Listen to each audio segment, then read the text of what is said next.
sehingga saged hadir saged dugi datang undanganipun Allah Subhanahu wa taala yang niku sareng-sareng lampahi salat subuh berjamaah. Mudah-mudahan niatan ibadah ulah kali panjenengan sami kabeh, baik ibadah salat subuh berjamaah, ibadah zikirane, i'tikaf, taklime lan ibadah-ibadah sanese mugia dipun tampil lan dipun ridhoni dhateng Allah Subhanahu wa taala. Amin amin ya rabbal alamin. Para saderek, para rawuh, para jamaah ingkang dipun mulyakaken dhateng Allah Subhanahu wa taala, dawuhipun Kanjeng Nabi Baginda Nabi besar kita Muhammad sallallahu alaihi wasallam, dari Kanjeng Nabi, ad-dunya majra'atul akhirah. Dunia iki ladang akhirat, bekal akhirat. Dunia iki bekal akhirat. Jadi bekal kanggo akhirat iku luruh di dunia, luruh yang kene. Sebab ketika kita luruh di akhirat ya wis bisa berfungsi maning, sudah tidak berfungsi lagi. Saat ini kita masih hidup di dunia, maka manfaatkan fasilitas yang Allah berikan. Dipae ning Gusti Allah kesehatan, gunakan kesehatannya kanggo ibadah. Dipae ning Gusti Allah umur panjangnya gunakan kanggo ibadah, kanggo taat maring Gusti Allah, kanggo eling maring Gusti Allah. Dipae rezeki, dipae tenaga, dipae kesempatan, dipae semua fasilitas yang Allah berikan, manfaatkan untuk ibadah aja sampai ulaki kelalen karo Gusti Allah. Kadang-kadang manusia aku bakal lagi enak aku kelalen, lagi sehat gak kadang-kadang kelalen, elingnya kadang-kadang bakal wis lara. Ya Allah nyebut ya Allah ketika wis lara. Padahal di saat kita sakit semua sudah tidak berdaya ya, banyak nikmat-nikmat yang sudah dikurangi termasuk nikmat sehat. Maka hadirin jamaah yang dimuliakan oleh Allah Subhanahu wa taala, pentingnya kita untuk memanfaatkan ya semua kesempatan yang Allah berikan ini, baik nikmat sehat, kesempatan panjang umur, kesempatan rizki, kesempatan bisa berkarya, maka terus kita manfaatkan untuk ibadah.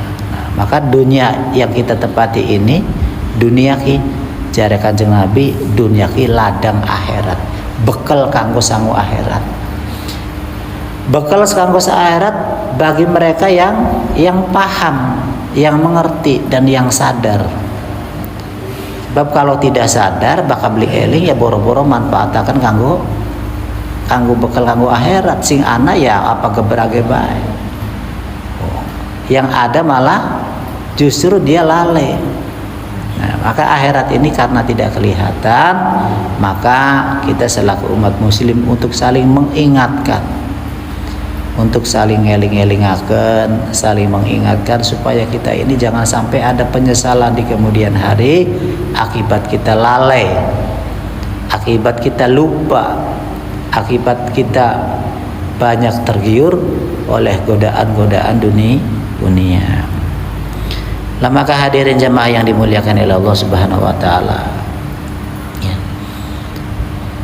Baru saja kita tadi sama-sama tawasul ya, istighosah. Kita mendoakan orang-orang tua kita, mendoakan saudara-saudara kita, mendoakan juga guru-guru kita doakan semua kaum muslimin wal muslimat ya, semua kita doakan. Karena yang namanya doa, kata para ulama, tidak pandang bulu. Jangan mendoakan hanya kelompoknya saja. Jangan mendoakan hanya untuk diri dan keluarga saja, tetapi semua kita doakan. Semua kita doakan. Ini ciri-ciri orang-orang yang beriman, orang-orang yang berhatinya luas itu ya, orang-orang yang hatinya bersih, mendoakan itu semua didoakan.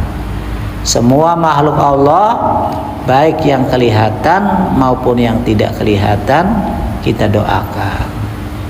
Karena kita hadir di sini nih, banyak makhluk lain yang ada hadir di sini juga, yang tidak kelihatan oleh kasat mata kita. tidak kelihatan oleh mata, tetapi mereka hadir. Mereka hadir ke sini untuk melihat, menyaksikan, ya, dan mendengarkan, tetapi tidak bisa langsung mewujudkan ketemu. Kenapa? Karena sudah tidak ada badannya. Ya. Para makhluk Allah yang lain yang hadir ke tempat ini tidak bisa seperti kita. Mereka hanya ada ruhnya saja, tidak ada badannya. Ya, karena ruh itu tidak pernah mati.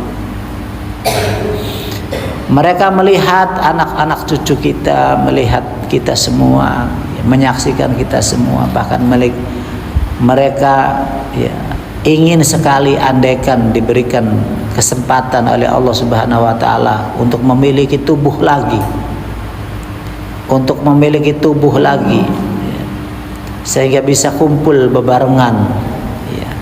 Ada di dunia ini kumpul bebarengan untuk menunaikan ibadah, untuk ngaji bareng, sholat berjamaah, dikiran berjamaah.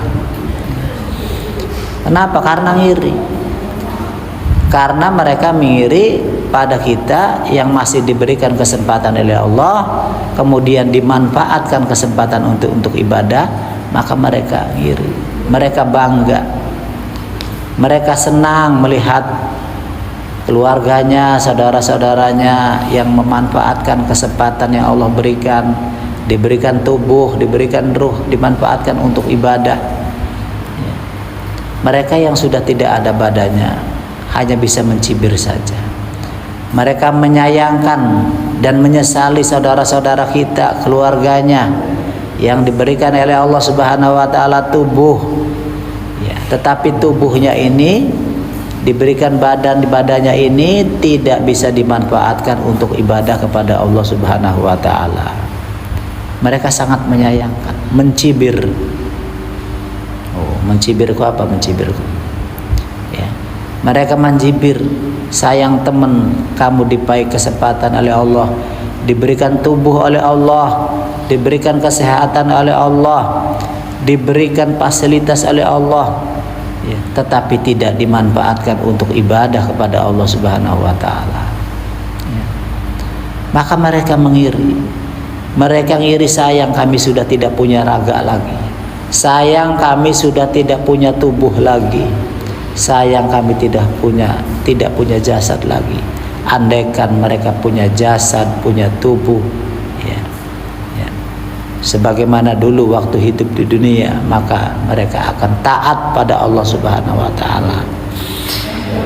Dan ini hadirin jamaah yang dimuliakan oleh Allah Subhanahu wa taala, Allah abadikan di dalam Al-Qur'an, yang artinya andaikan mereka hidup, andaikan kami diberikan kesempatan lagi oleh Allah Subhanahu wa taala untuk kembali ke dunia, maka kami akan menjadi orang-orang yang beriman, orang-orang yang taat, orang-orang yang selalu bersyukur, arep ngaji baik, arep sembahyang baik, arep ibadah, rezeki arep tak sedekah, pokoknya arepan ngupai manfaat, nyenengaken tangga batur sedulur, wah semacam-macam keinginan-keinginan mereka yang sudah tidak punya tubuh ini, ya. Bagi yang sudah tidak ada tubuh, ya sudah tidak ada di dunia, sudah ada tidak bisa kelihatan, ya, karena mereka hanya ruh. Lah maka hadirin jamaah yang dimuliakan oleh Allah Subhanahu wa taala, jadi pentingnya kita kenapa harus taat pada Allah, terutama sholat. Sholat ini memang betul-betul harus dijaga. Jangan sampai sholat ini kita lalaikan, jangan sampai sholat ini kita abaikan. Pokoknya berusaha semaksimal mungkin, sebisa mungkin kita menjaga sholat, karena sholat ini harus dilatih, harus selalu diperbaiki. Karena kata para ulama, kalau kita ingin hidupnya bahagia, kalau kita ingin hidupnya senang, maka perbaikilah sholatnya. Kalau sholat kita diperbaiki, maka Allah insya Allah akan perbaiki hidup kita.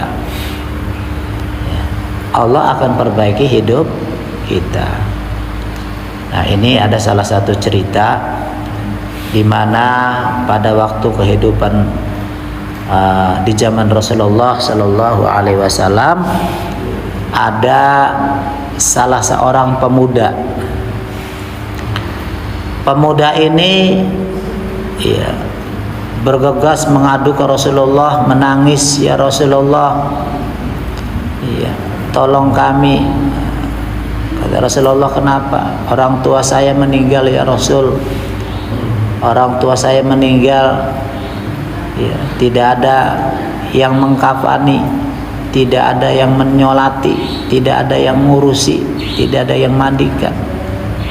Nah, melihat pengaduan pemuda tadi, maka Rasulullah Shallallahu Alaihi Wasallam mengutus Abu Bakar dan Umar, ya, mengutus Abu Bakar dan Umar untuk segera berkunjung ke tempat pemuda itu.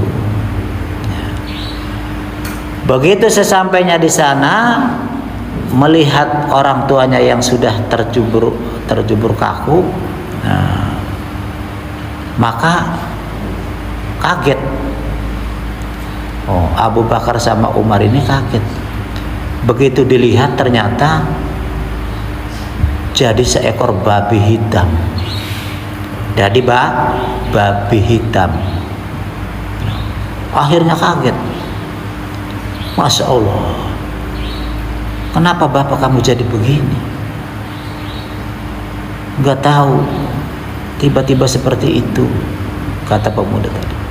Maka akhirnya Abu Bakar dan Umar kembali kepada Rasulullah mengadu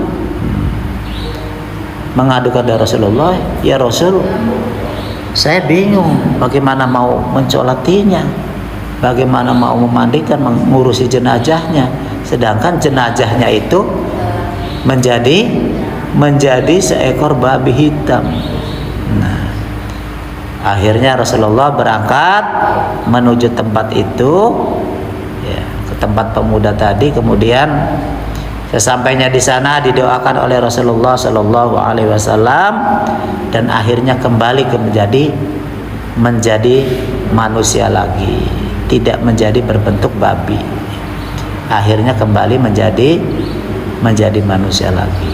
Akhirnya kemudian diurus oleh para sahabat Rasulullah, ya. Akhirnya dimandikan, dikafani, ya, disolati. Nah, ya. Semua disolati. Akhirnya apa? Begitu mau dikubur, ternyata jadi babi maning. Iya. Si mayit tadi begitu mau dikubur, ternyata menjadi babi hitam lagi. Akhirnya Rasulullah bertanya kepada pemuda tadi.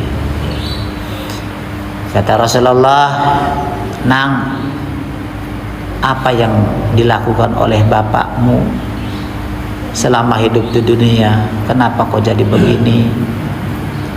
Iya. Maka dijawab oleh pemuda tadi, oleh anaknya, "Ya Rasulullah, sebelumnya saya mohon maaf karena bapak saya ini termasuk salah satu orang yang malas ibadah, orang yang gak mau sholat, orang yang gak mau taat pada Allah Subhanahu wa Ta'ala, sehingga akhirnya Allah menghukum dengan azab seperti ini, dengan hukuman seperti ini."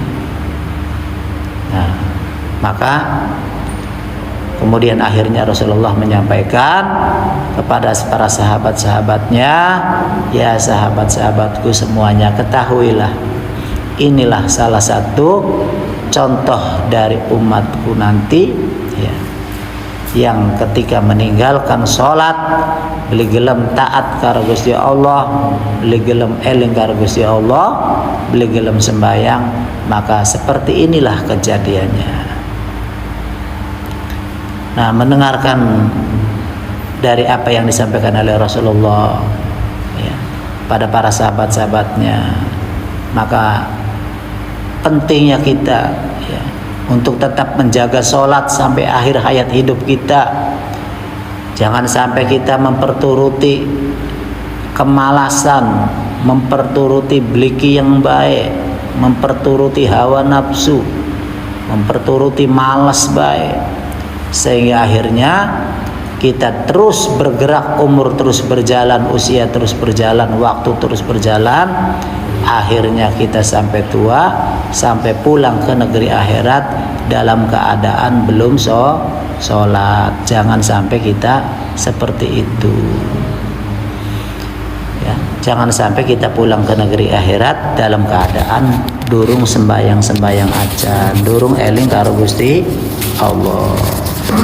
Nah, maka inilah pentingnya kita sholat, hadirin jamaah yang dimuliakan oleh Allah Subhanahu wa taala, supaya kita satu mendapatkan keberkahan di dunia kalau sholat. Kemudian dengan sholat juga kita sebagai bentuk penghambaan kepada Allah Subhanahu wa taala, sebagai bentuk penghormatan dan permohonan kita kepada Allah Subhanahu wa taala sebagai hamba ya.